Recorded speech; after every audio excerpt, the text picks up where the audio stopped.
ثم بدا التشويش، بداو تيشوشوا على النبي عليه الصلاة والسلام.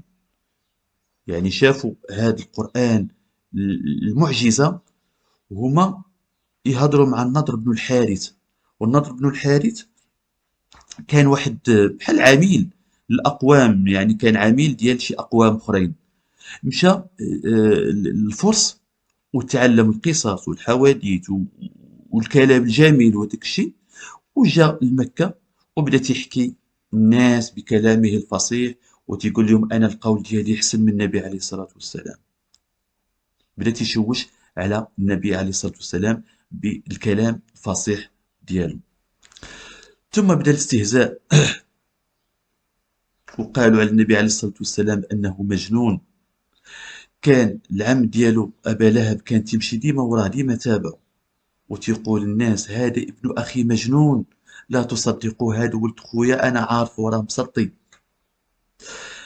يعني فداك أبي وأمي يا رسول الله، يعني كم عانيت كي يكون لنا دين. شوف سبحان الله، شحال عانى النبي عليه الصلاة والسلام.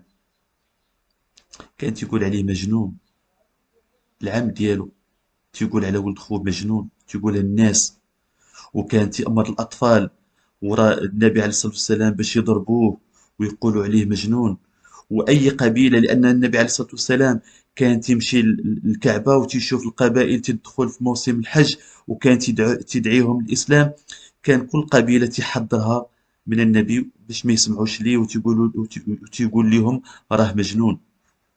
وأداته كذلك الزوجة ديالو، زوجة أبا لهب، أم جميل، اللي كانت توضع القاذورات وتوضع الزبل والشوك قدام البيت النبي عليه الصلاة والسلام.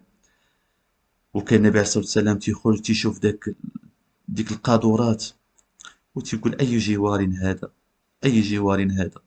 يعني عمر النبي عليه الصلاة والسلام ما دعا العنف ولا استعمل العنف ولا، يعني كان ديما مركز على الدعوة.